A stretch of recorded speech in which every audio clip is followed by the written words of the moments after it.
Hello guys, and for today's video, gagawa po tayo ng natural mosquito repellent. Nakita niyo po ito? Dito natin ilalagay. So, ang gagamitin po natin mga sangkap ay oregano. At nilagyan ko din po ng sambong. Actually, hindi dapat siya kasama, pero mabango din naman siya. Isasama ko na rin. And, syempre, yung ating tanglad or salay. Okay? So, ito kasi yung ito, maganda kasi ito, may citronella oil, kung tawagin. And then ito syempre, pantanggal din to ng lamok. Dahil sa panahon natin ngayon, ang daming lamok, lalo pag maulan. Kaya kailangan natin gumamit ng mga pantaboy ng lamok. Pagkatol, nasisinghot natin, hindi maganda sa kalusugan. Kaya ang gagawin ko ngayon, yung healthy or yung organic at natural. Walang halong chemical. Okay, so dalawa klase kasi ito. Yung isa, pwedeng gawing ilawan. Lulutuin natin ito sa mantika, piprito, and then lalagyan ng maraming asin, and then gagawing ilawan. Kaso, baka maiwan sa bahay, makalimutan, masunog pa ang bahay. So, ang gagawin natin ay, etong pang-spray na to, dito natin ilalagay yung, makukuha natin sabaw nito. Okay, so papakita natin yung process. Okay? So, tapusin nyo po hanggang dulo. Ayan guys, so atin munang huhugasan, and then dito sa kawali, papakuloyin po natin itong mga pinaghalo-halo nating dahon. Okay? So ayan, hugasan muna natin itong mga dahon, kukunin natin yan lahat, and then gugutayin natin para mas makuha natin mabuti yung katas. Pwede rin natin isama to, itong katawan, kung kakaunti ang inyong oregano, pwede nyong isama yan, okay? Pero kung marami naman kayong oregano, kahit hindi nyo na isama yan sa pagpapakulo. Diba? So ayan, kukunin ko lang yung dulo, yung talbos. Yan, bango, amoy na amoy ko na ngayon pa lang, amoy na amoy ko na.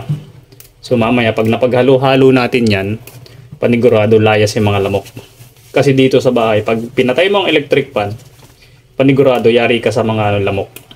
Hindi pwedeng wala electric fan. Siyempre December na, medyo malamig na, pwede na hindi mag-electric fan para makatipid sa kuryente. Kaya lang hindi ko magawa dahil sobrang lamok. Pinapapak ko na lamok. Ayan guys, medyo nalanta na yung ating sambong kasi kanina ko pa ito umaga kinuha. So ito, kukunin din natin to, and then yan, kunin natin dulo yan, di ba? So ito ang ating gagamitin. Malambot naman yun eh. So ngayon, ating hugasan natin para malinis. Okay, so pahinaan lang natin para malinis na malinis. Actually, hindi naman ito inumin, pang spray lang naman. Kaya okay lang naman na hindi naman ganun kalinis na linis. Kasi hindi naman ito inumin. Okay? So maganda to, hindi na tayo gagamit ng katol na walang ginawa kundi paubuhin lang tayo. Saka hindi maganda yun sa may mga hika, sa may mga asthma, or may mga problema sa respiratory system. Kung di ako nagkakamali, bahala na kayo. Okay? Bango mga nangangamoy. So sabi nila, pag daw pinaghalo-halo mo to, mabango naman daw, para daw ikaw nasa spa. Hindi ko lang alam kapag may sambong. Ang sambong kasi medyo mabango rin eh. Kaya sinama ko na rin kasi meron nga ring Maria kanina, hindi ko na nilagay. Kasi sabi ko baka naman sobra na. Pati sa loob ng bahay, hindi na maging maganda yung amoy. Yan. Nakita nyo guys, sobrang dami ng ilalagay ko para matapang talaga. Yung sa tubig, yung ratio, bahala na kayo, tansyahin nyo na lang. Okay lang naman mapadami. Siyempre, kailangan din dun sa mga dahon-dahon nyo. Kasi baka naman sobrang dami ng tubig, kakaunti ang dahon, ay mawawala yung bisa o hihina. Okay? So ako, siguro mga 2 or tatlong dun sa lalagyan ng spray yan, mga 3 ganong kadaming tubig. Okay lang naman, sasalin ko na lang sa ibang lalagyan. Then pagkaubos na, i-refill ko na lang. Diba? Ayos ba guys? And then syempre, gugutayin ko to. And then susunod natin yung tanglad. Kailangan kasi pitpitin natin. Diba?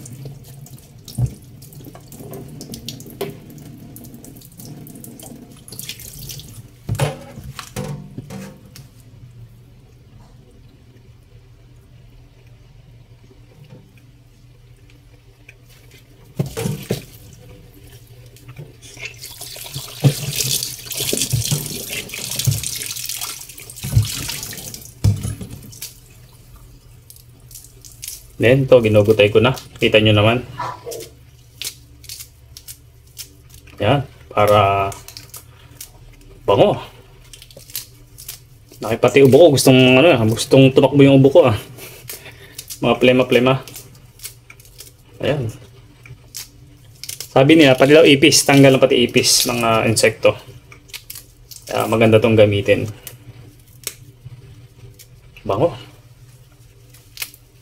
Siyempre, pag hindi kayo sanay sa una, hindi kayo mababanguhan. Pero, sa mga sanay na amoy nito, mabango talaga. Mas okay naman to kaysa sa katol na gamitin, di ba? Gutay-gutay natin para talagang makuha yung bisa. Diba guys, madali lang naman kahit walang kutsilyo. Madali lang naman siyang gutayin. Dami nga pala oh. Sobrang dami. No, talagang kailangan ko siguro damihan ng tubig kasi sobrang dami pala eh. Papakuluin lang natin to. Then pagka yung nakita nating malambot na talaga. Okay na. Kumatas na. Saka natin aahunin. Hindi papalamigin natin. Siyempre, kailangan malamig. Then ilalagay natin doon sa lalagyan. So ayan. Gutay na siya. Yung tanglad naman ang ating isusunod. Ito kailangan pitpit talaga to. Yung puno. Wala na tayong pampitpit. Kuntingin na lang natin. So, ganun din naman. Kupitin na lang natin or hilisin nyo na lang na chap-chapin nyo na lang ng pino. Diba? Ganun din kasi nakakatas din naman yun.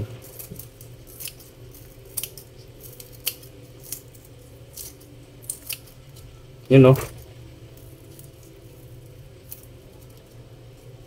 Ito yung laman niya oh. Medyo matigas kaya kailangan natin putol-putulin yung laman.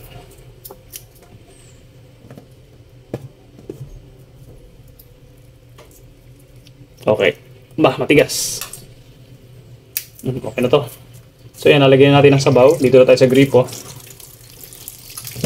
Ulitin ko, hindi kailangan malinis ang tubig dahil naman to pang spray lang natin to. Hindi naman natin iinumin.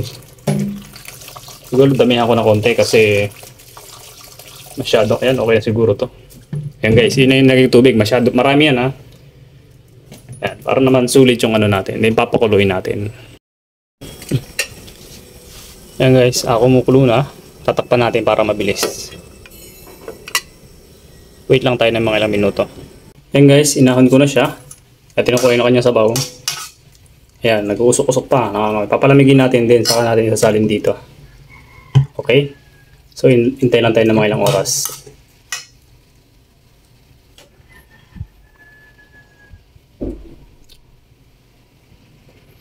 Actually, amoy isang tanglad, saka yung oregano. Pero pagdating sa sambong, parang nabawasan yata yung amoy ng oregano at tanglad dahil sa sambong. Parang nakontra niya yung amoy. Pero may amoy pa rin naman. So, malalaman natin pag in-spray na natin kung gagana siya sa lamok. Kasi medyo parang nabawasan yung amoy ng oregano kasi kanina ang tapang eh. So, dapat pala talaga hindi ko na nilagyan ng sambong kasi tinry ko lang. Pero anyway, makikita natin mamaya kung ano magiging result dahil ang daming lamok. Okay guys? Ayan guys, dahil malamig na siya, pwede natin isalin ating gagamitan ng salaan. So wala kasi yung imbudo, kaya baso na lang. Ayan. Oops! So medyo naiga lang po yung aking tubig kanina. Ito po yung kulay tsaa. Yan. Then pwede na natin ipang spray.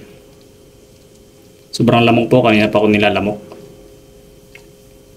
Ayan. Ito muna, hindi muna natin sasaidin yung laman ng kawali. Try muna natin spray kung anong amoy. Okay? Ayan guys. Check natin.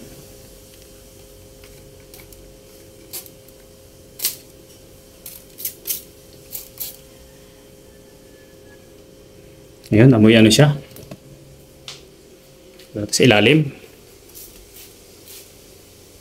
Dami kasing lamok. Sige mga lamok, labas.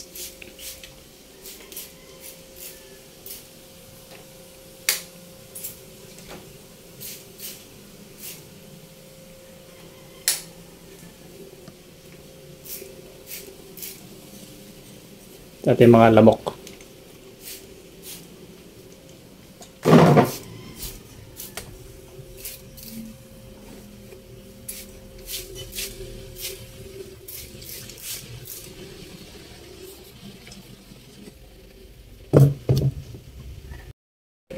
Yan guys, naglayasan yung lamok.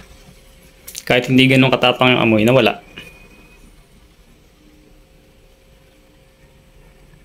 So, lalo pala kung hindi ko tinanggal, lalo pala kung hindi ko nilagyan ng na sambong, kung oregano lang sa kayong tanglad. Nawala oh. Kanina ang dami rito lumilipad. Check natin mamaya kung may mamatay.